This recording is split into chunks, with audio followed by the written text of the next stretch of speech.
Oh, it's my channel. I don't forgot. I'll get it together. What's good, YouTube? It's your girl, Big Gabby, never the little one. But I'll be on it always, always and never. Today, I'm here with a special guest. Hey y'all, it's your girl Kamille Faith. Today, we are going to be listening to her testimony. When I tell you guys, I'm excited to hear what it is. So, whenever you're ready, feel free. I was born on November 27, 2006, and my delivery into this world was very traumatic. When they pulled me out, because my mom had to have a C-section, first, I wasn't really like moving to their stomach. You know how, some pregnancies, the baby kicks and stuff, I wasn't doing that.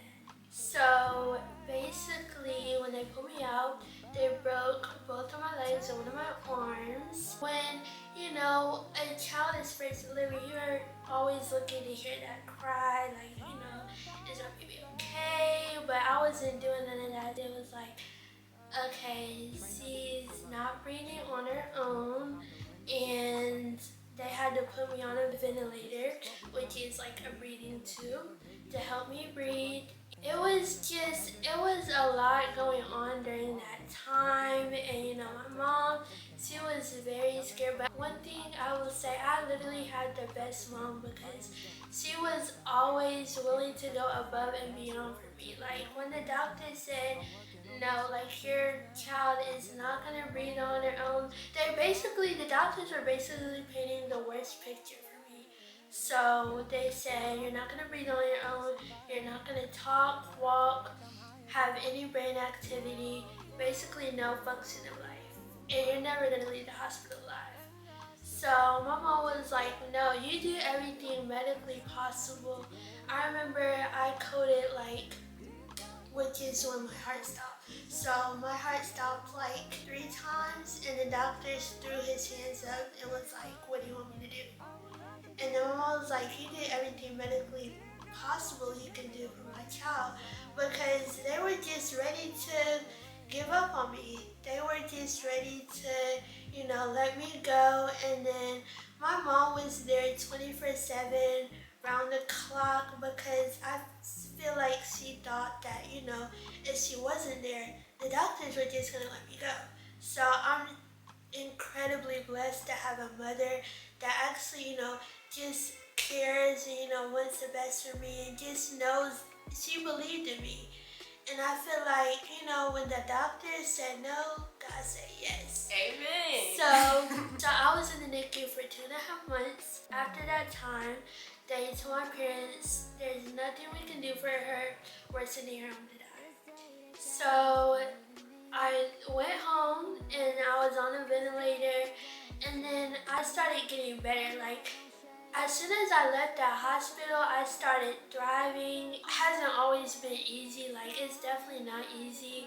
I'm sorry, the condition I have is arthrogryposis. I don't know if I mentioned that previously. Basically, that's where my muscles and joints are contracted. So basically, that's why I'm in a wheelchair. And I don't have as much muscle mass as like the average person. And that's why I have to get exercises. Like, I go to a physical therapist 2 times a week, and I get occupational and physical therapy. Also, just basically, there's a lot of things that, I have a feeding tube. I'm not able to eat by mouth. There's still a lot of things that I still have to go through, but I'm blessed to even get this far, because the doctors thought I wouldn't be here today. So I feel like, and I'm 18 years old, so if that's not God, I don't know what is. After I was on a trach, and then for a year, and then after the trach I got that out, because remember they said they didn't think I was going to breathe on my own, so I started breathing. And then 6 months, they said I wasn't gonna talk or communicate. So after 6 months, I started, making sounds and stuff. And then my mom was like, I remember I was in the room with my nurse and she heard like a little sound. And my mom was like, wait, is that my baby? And she was like, yes. And so that was just the start of something like beautiful. I started reading, Dr. Seuss books by the time I was 4. I just started just thriving. I remember I sang the national anthem at the night's football game when I was in elementary school. And, they said I didn't have any brain activity. I graduated with a 4.0 GPA and I graduated early.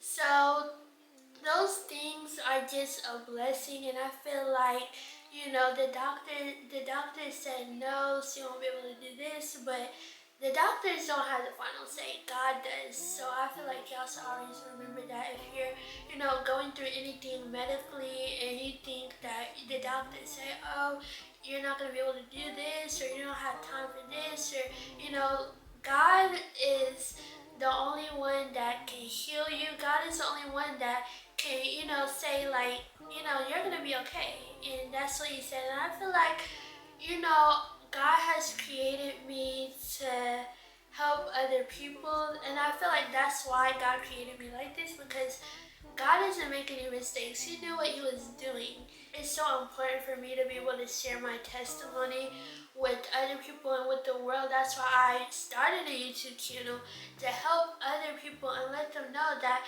yeah, you might be going through this, but you can still get through it and you can still push forward. I've had over 17 surgical procedures in my life, and I couldn't let that stop me. I remember I was in a full body cast, couldn't move, couldn't do anything. And but I still kept a smile on my face, because I feel like, he's got me this far, then I'm not gonna complain, and I feel like I never complain. God knows what he's doing. God knows the story he has for me. God knows the obstacles that I'm gonna go through. But this is a saying that I always say: God gives his toughest battles to his strongest soldiers. I believe that so much, because I feel like I'm one of his strongest soldiers, and I feel like God doesn't put nothing on you that you can't handle. And so I feel like that's important. I'm just so excited. I'm going to college soon, literally next week. And I'm just excited for this chapter, and I do wish the doctors could see me now, see me, thriving and doing all these things, because I just feel like, y'all gave up on me, but God said no. But that's my testimony. I love to hear that. Girl, you are strong. You are a warrior, girl.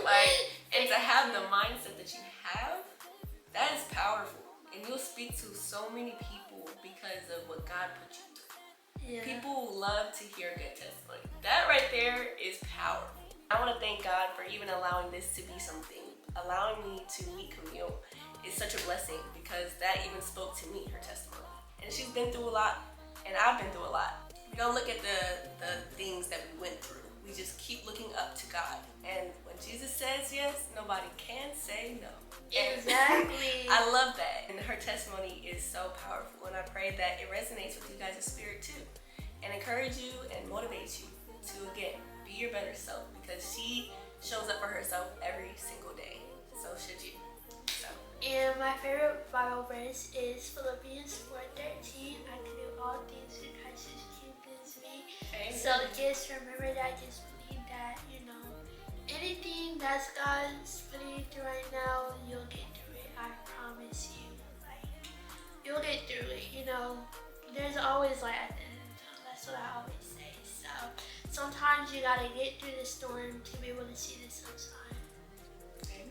And y'all give a hand clap for Kamille, because when I tell you, I'm warm right now. Thank y'all so much for tuning in. I just want to say again, this is Kamille. Y'all go follow her on all her socials. It'll be on the screen. And feel free to give your girl a follow too. Subscribe to the channel. Look, all of it. But we love you guys. Stay tuned for more content. If y'all want a part 2 of anything, asking us questions, whatever, we got you. Stay blessed, stay prayed up. You already know what it is. We love you, and we'll see you guys next time. Bye, y'all. I'ma keep praising your name. I don't care what these people gon' do. I'ma keep praising your name. I don't care what these